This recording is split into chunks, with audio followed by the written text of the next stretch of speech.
Hello and a very warm welcome to my one of my favorite guests. And sometimes I think far too often I fall back upon him when I'm not looking for guests. Welcome Hemant Gupta to the show. We have one more random conversation planned.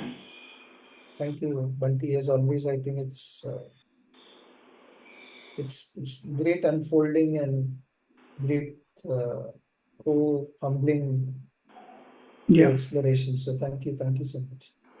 Um, One of the prompts that you had a couple of days back that we did for your channel, the Journey Dialogues, uh, has been running in my head for a while now in terms of does spirituality make us numb to quote unquote the real world? Again, the Matrix, a movie that I keep going back to in our conversation. Matrix has this thing of uh, he says, "So what is real?"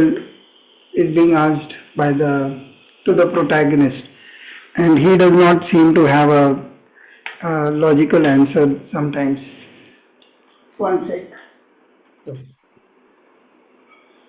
Um,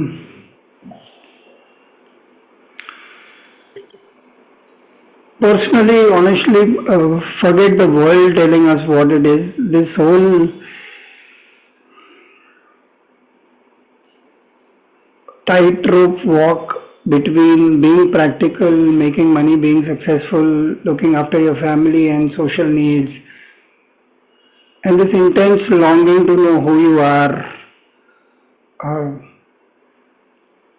what is it that has brought this collection of chemicals and thoughts and feelings and emotions and balances and imbalances in this particular mind form, whom people call Bunty, Surinder. And then there are these other layered roles of discomfort coach and podcaster and writer. Uh, there are other roles that I have picked up as a friend, as a family member, as a father.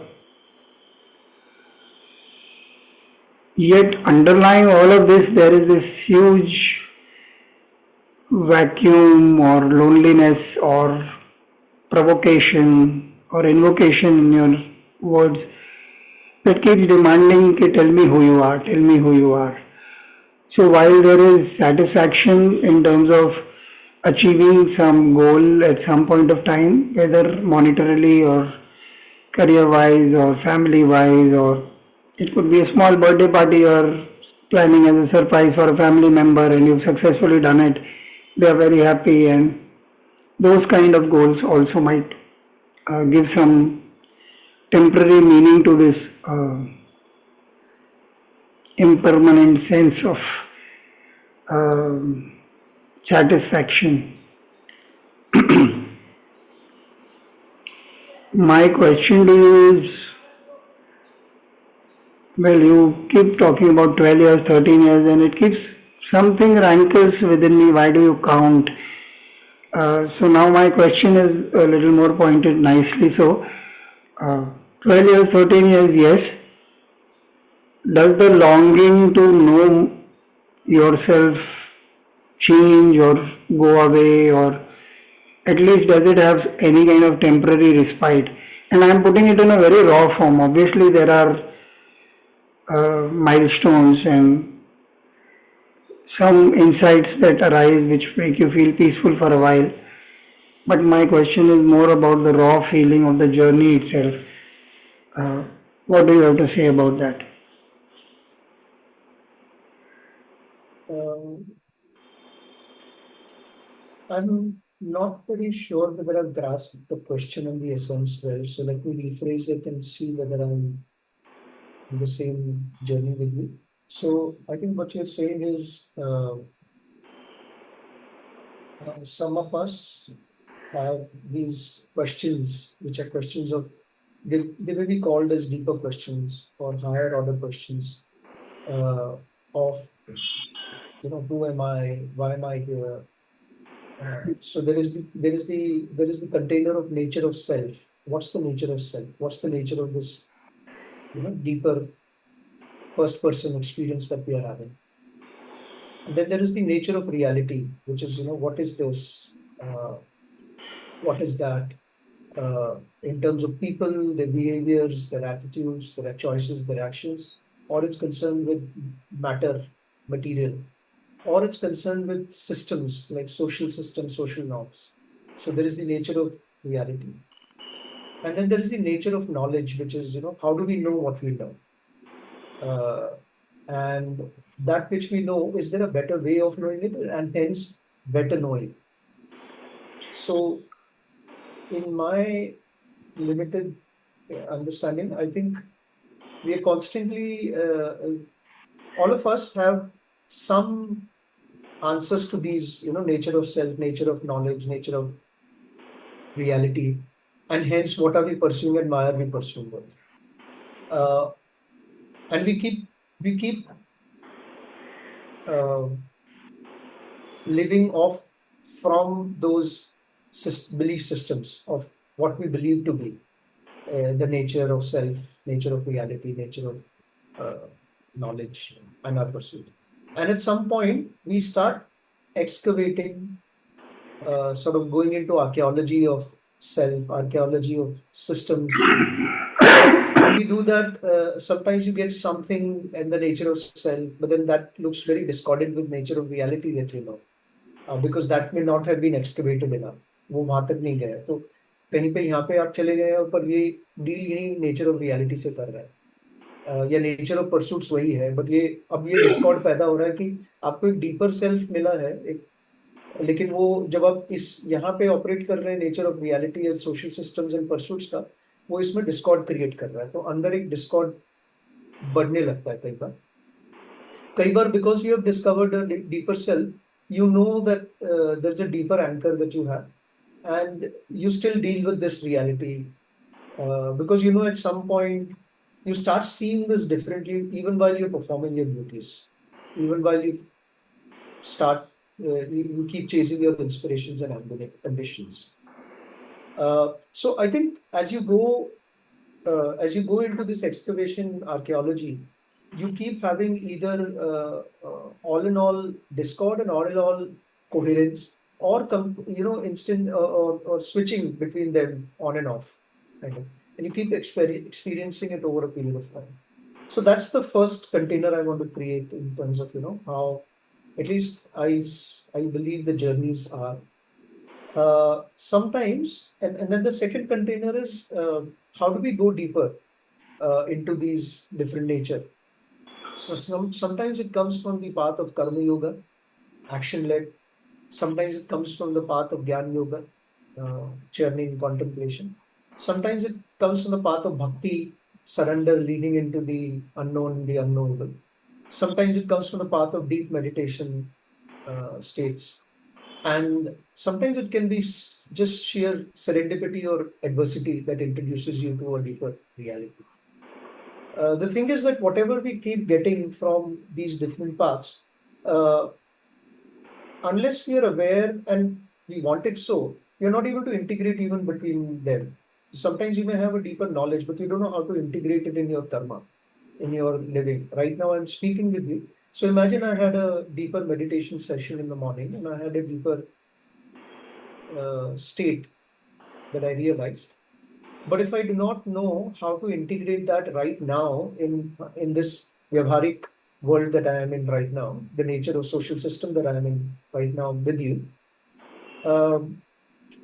sometimes what will happen is I'll forget that and I'll just go with the flow here. Sometimes because I'm aware of that and this, there'll be a discord that there'll be this frustration. I'm not able to coherent.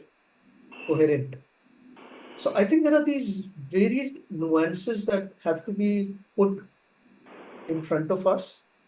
And I've just named a few. And I would imagine there are 70, 80, 90 such nuances. Should be. So these are the two containers that come up for me as I heard your question. And I don't know whether I've really even understood your question and tried to come along with you on that. You added a layer to it on the nature of knowledge part of it.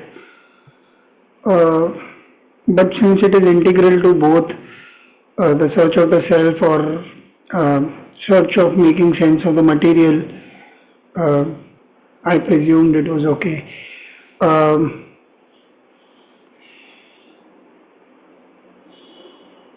while we were talking now and answering this question and mentioning the two containers, I remember the question I had asked Ajahn Jaisaro in my chat with him, whether I asked permission whether I could ask frivolous questions, and he said yeah.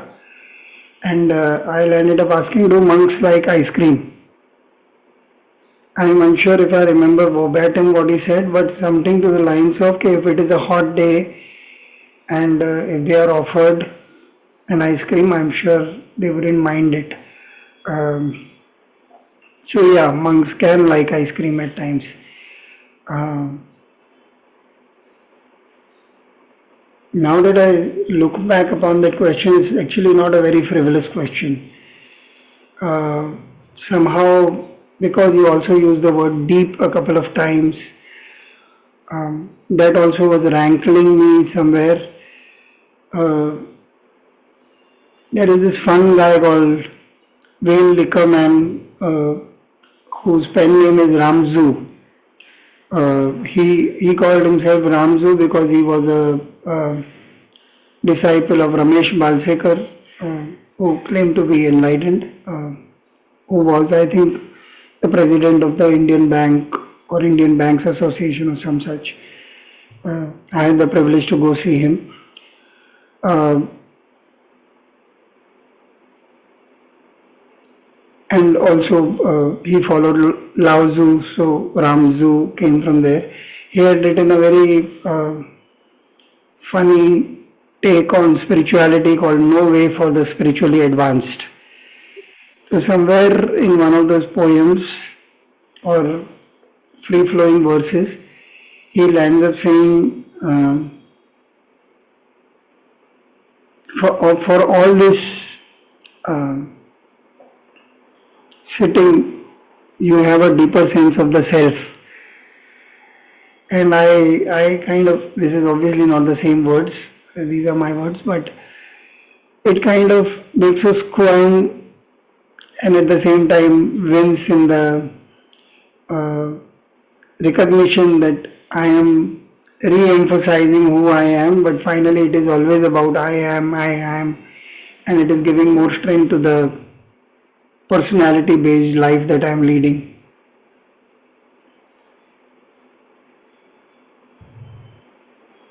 My question to you is, uh, on a simpler everyday basis, where we are talking to people, buying vegetables and going to a restaurant and having snacks or chai, talking to the rickshaw driver, in this whole structure of living, quote unquote, as we live every day, what does deep mean?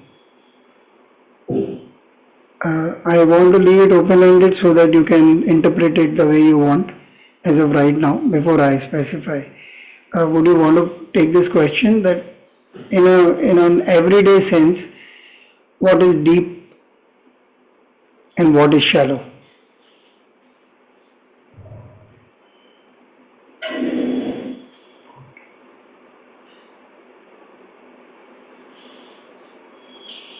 Couple of things that come up for me when I go along with this question.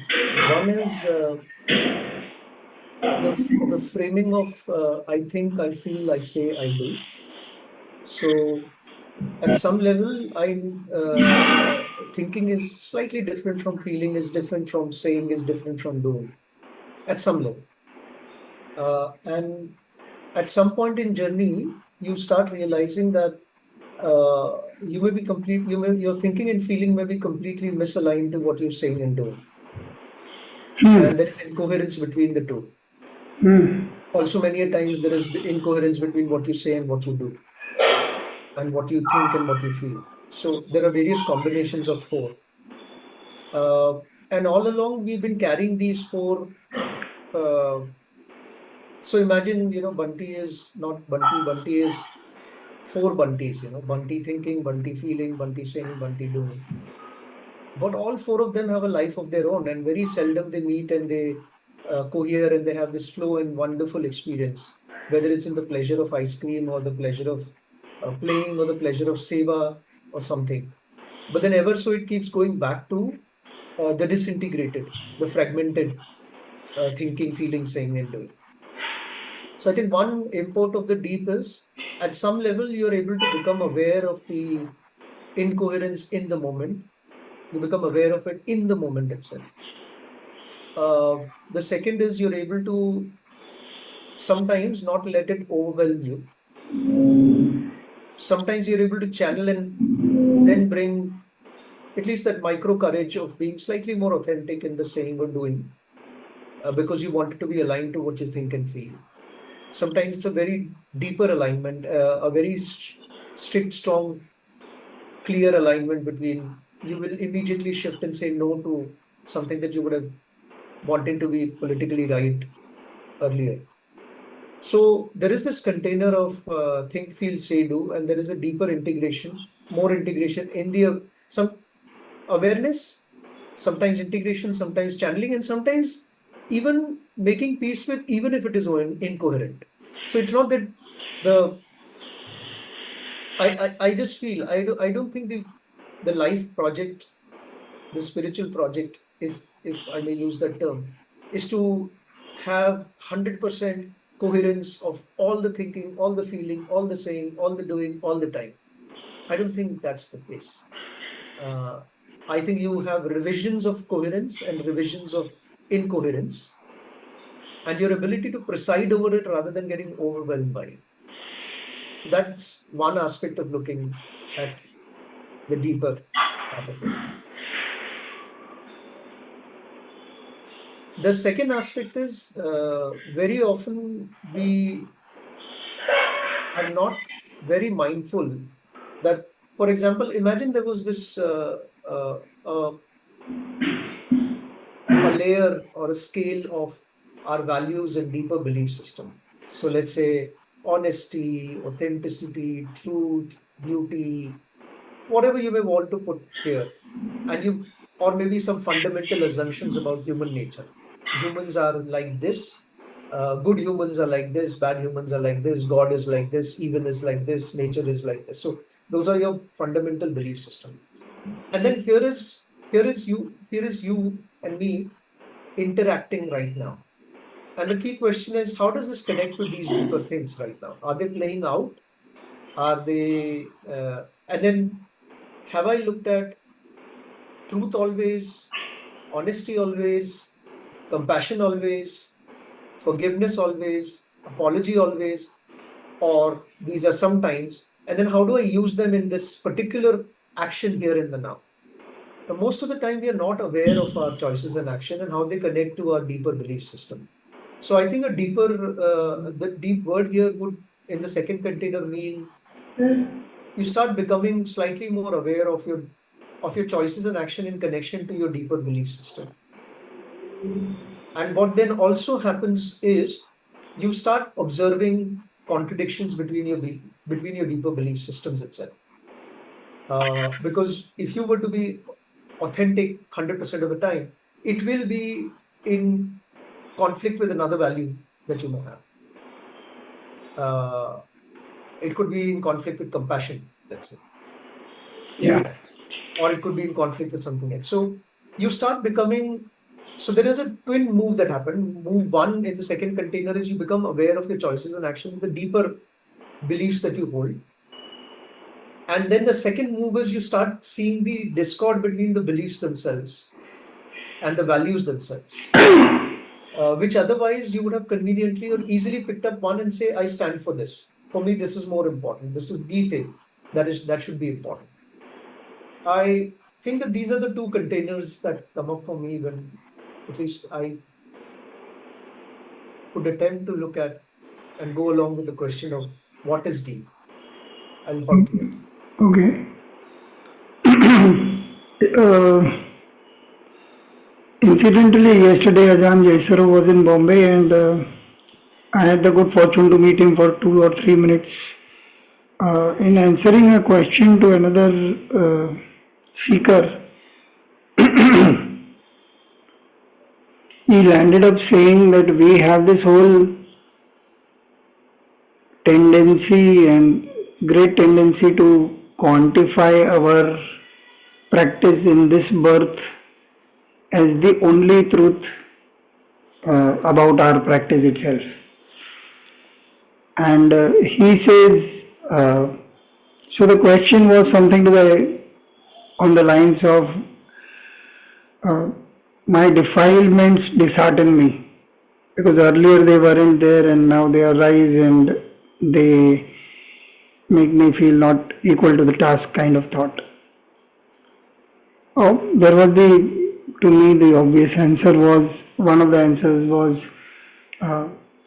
they weren't there is a presumption. They were there, you are now aware of them, which is what he also did say. But the second part was, he says, because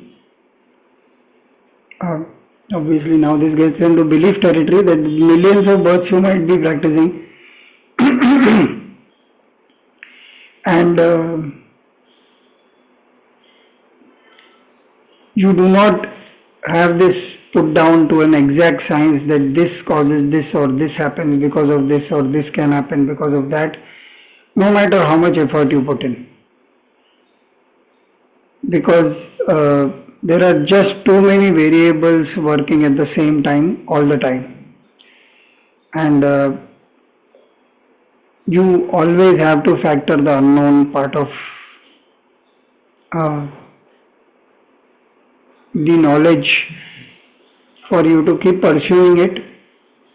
I had some other issues, so I was receiving calls, so I didn't hear the rest of it or the earlier part of it, but these 2-3 lines I heard. And this also falls in line with Ajahn Jaisaro's own teacher, Ajahn Shah, who kept saying that hold the unsure part very, very strongly in your mind. Because every time you are certain about something, then you are not integrating it with the impermanence part of it, kind of thought. You have to just keep on waiting and working till the final truth is achieved, and not be in a race to arrive at the truth as being the only truth, kind of thing. Obviously, Khalil Gibran has said somewhere that say that I have found a truth, not the truth. Again, there are various ways of saying the same thing. I personally, internally, do not get stuck with the nomenclature too much.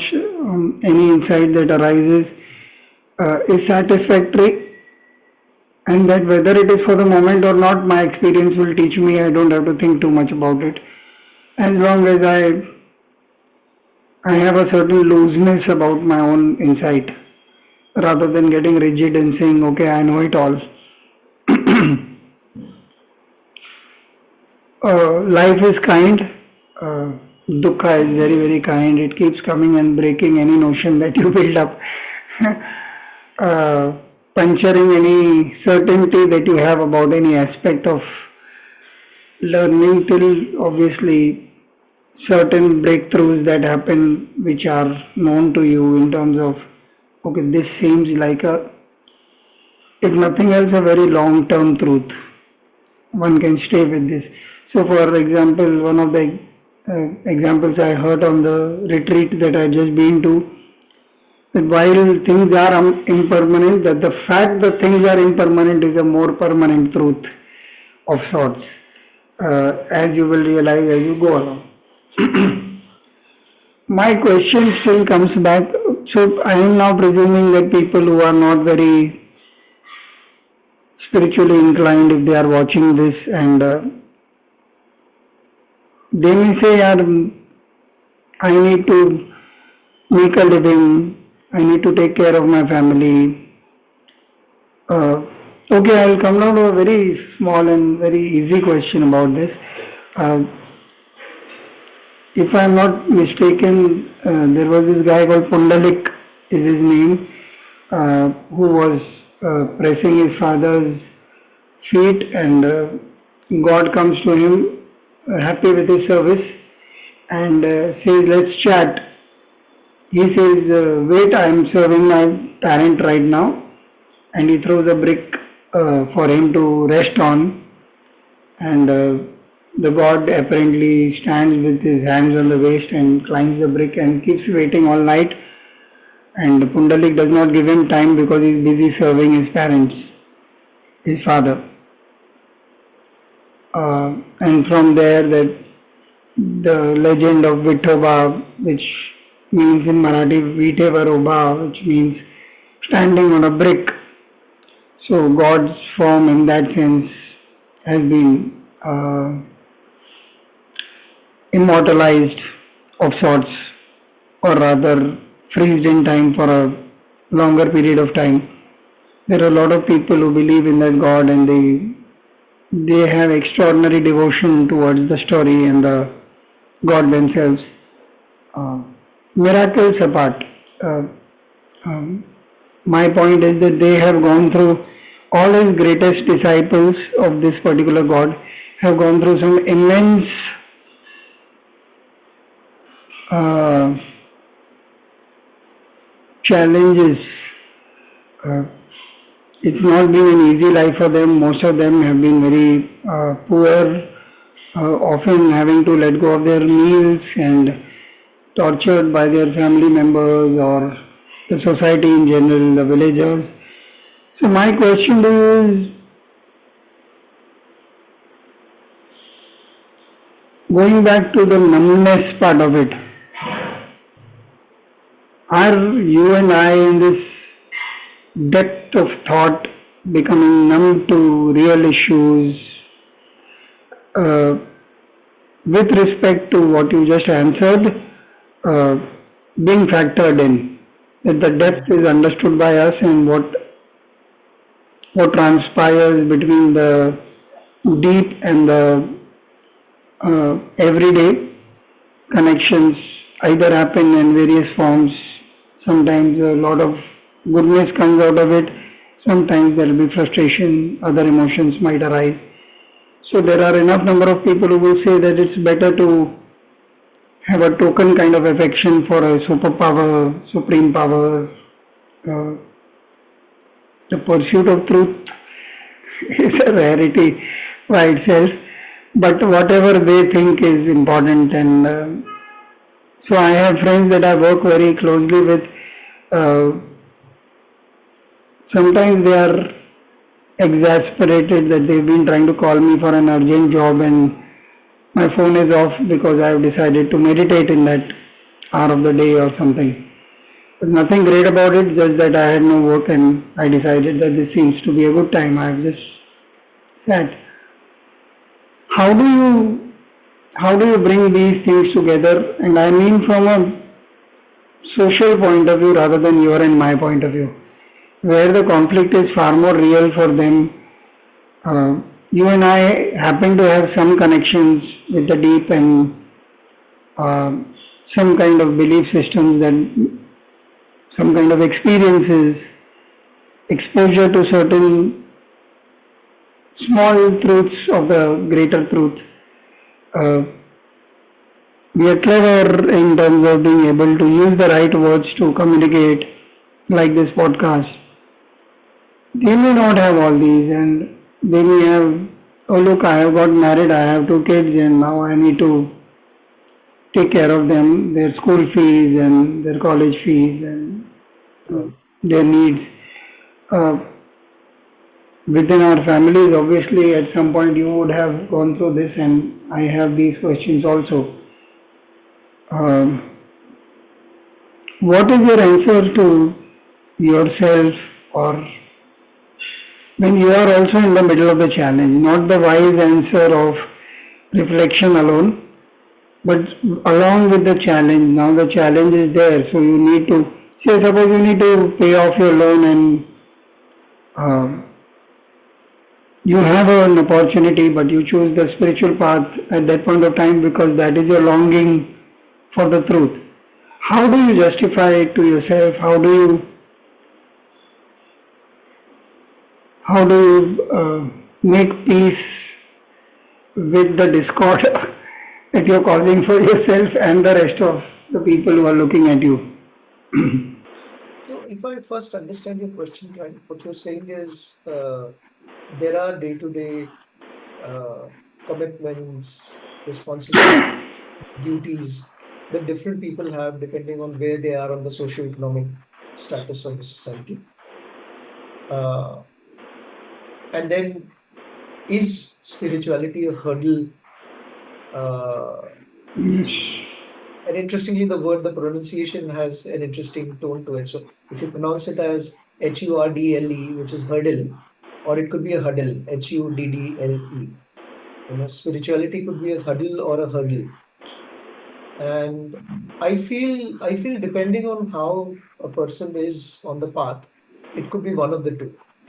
I believe that sometimes it could be a hurdle, but sometimes it could be a great hurdle to tap into that reservoir, regenerative, and use that as a springboard to go and perform your duties, show up in a slightly different manner, be more creative, be more understanding of the other. Your perspective taking changes, your empathy shifts, your creativity could be different. Your ability to create space for the other to be slightly more uh, human is different there. I Over the years, I've strongly realized that it's more of a huddle than a hurdle. Initially, it may start off as more of a hurdle, but I think over a period of time, uh, in fact, one of the markers that I believe it could be whether you're on the path in the proper manner is that it starts becoming a huddle to you rather than a hurdle to you. That's my short response. Beautiful. I often use the term pause for a lot of things related to the same answer that you just gave. Um I had never contextualized it in the manner that you just put. Uh, the word pause itself gave me a lot of uh, strength in terms of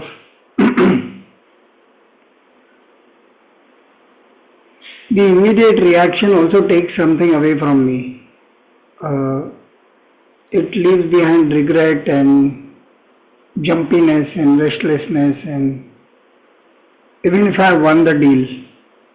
So, day before itself, I had written some lines and my partner had done some design, and till then we were both aligned with what I was proposing in terms of, it was a bit of a challenging kind of campaign, and suddenly he saw it. He says, it's gone in a different direction, you've done a good job, but this is not what we were planning to do. It was late in the night, I had early morning, I had other challenges.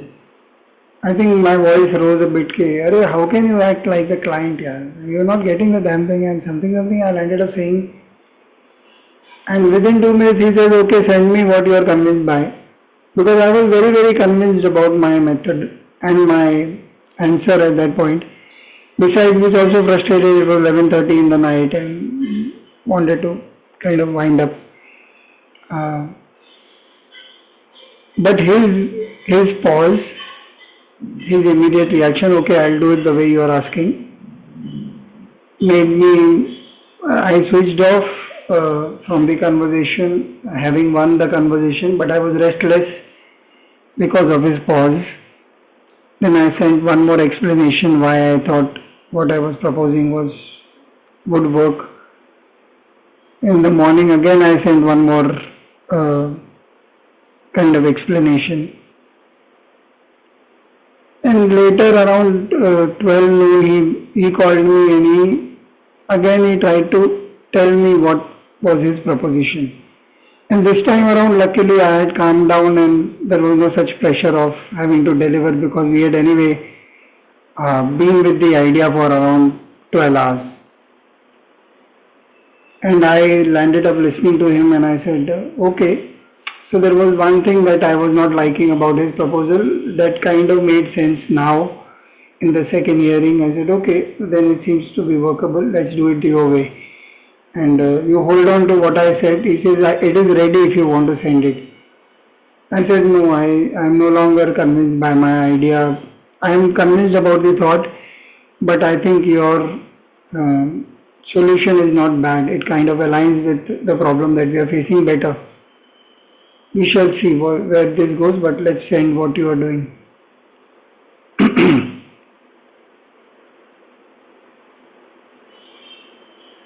I really like what you landed up saying because it kind of tells me a practical use to the spirituality that we are going through.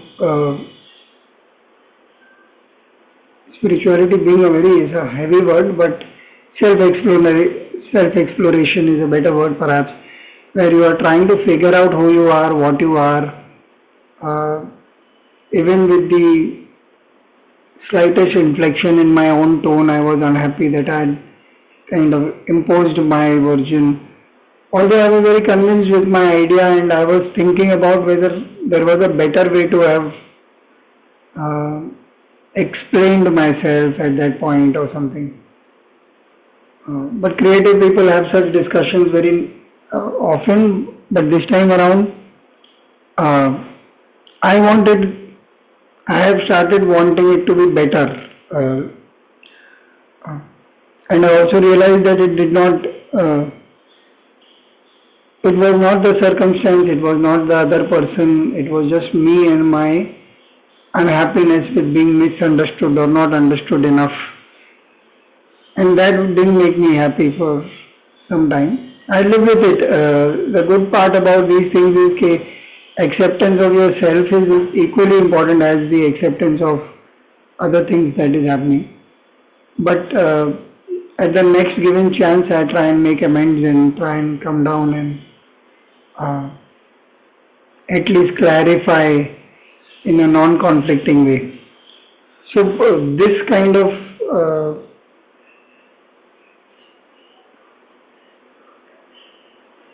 sense of being a little mellow, a little careful, a little caring, a little empathetic,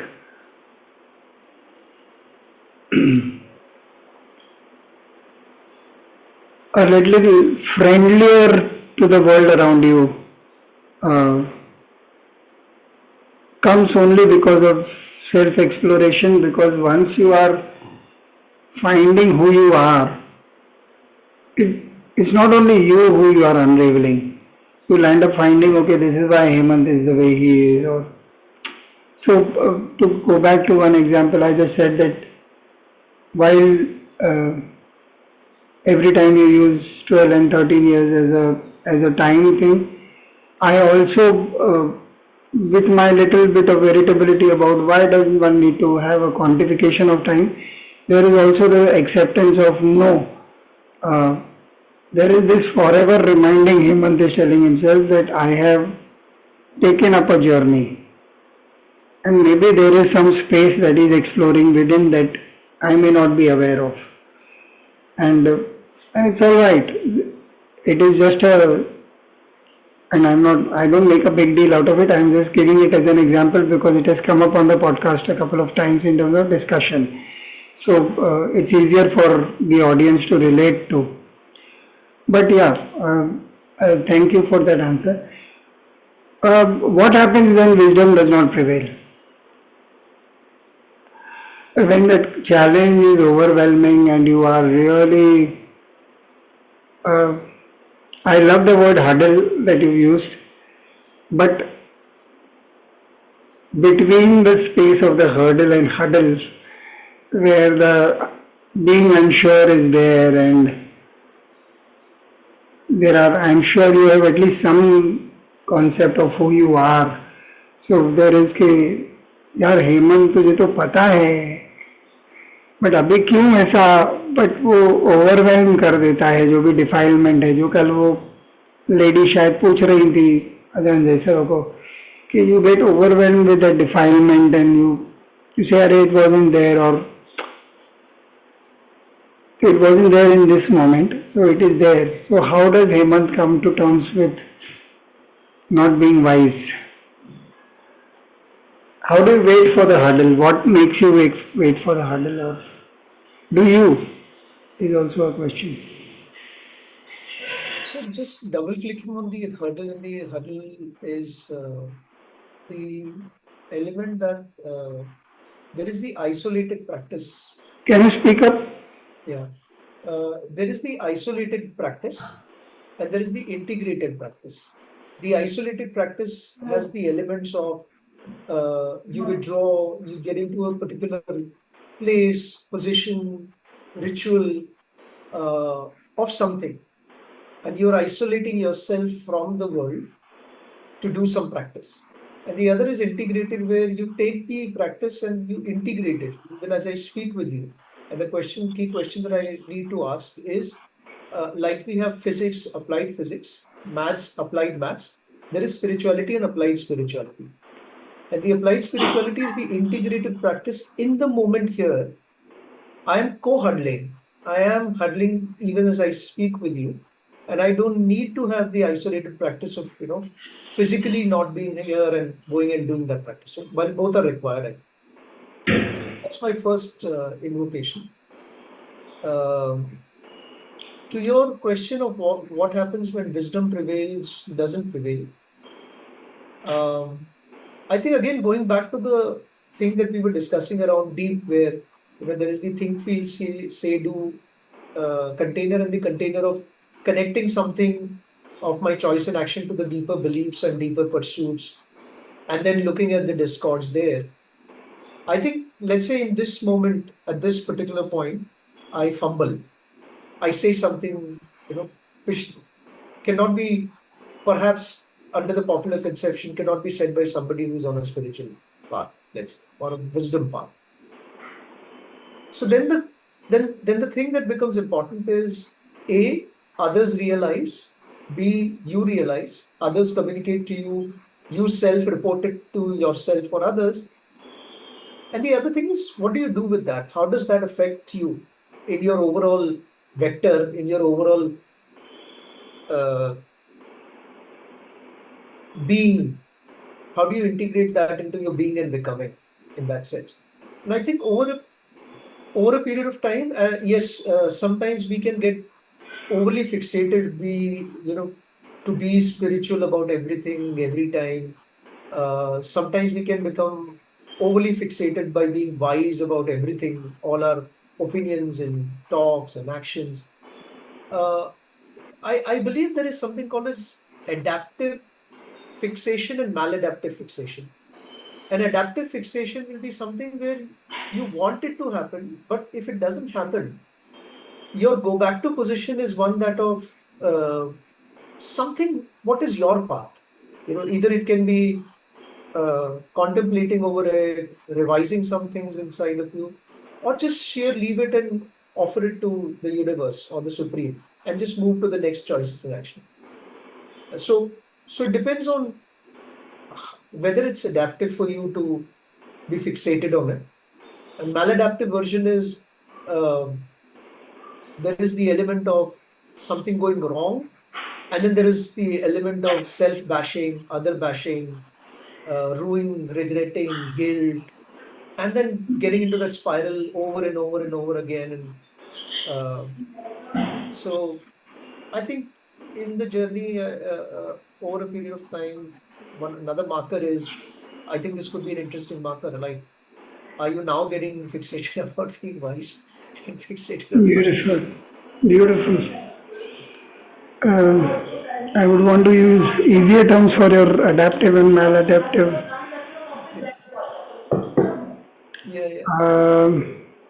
Maybe it's just rigidity and flexibility is what you're referring to. Are you flexible enough with your beliefs? Not in terms of that you change them completely, but you hold on to them loosely as an understanding that has come to you, like a butterfly sitting on the top of your head. You can enjoy it while it lasts, but wait, let's see how it works out.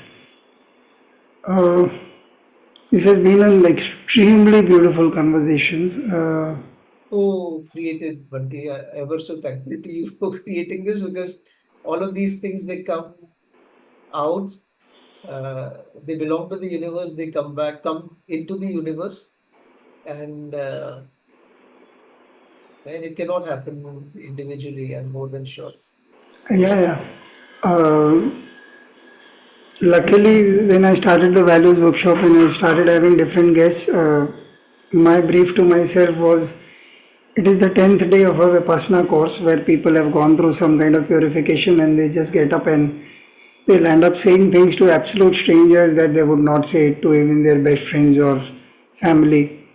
And I thought that that kind of gave you a strength in humanity itself that we could have such connections, and that is what the platform has tried to create. I have been lucky to have people like you, Manoj, Rupa, Mustafa, so many people who keep coming often, and there is somebody who's been following up with me uh, the last 2 weeks, 3 weeks.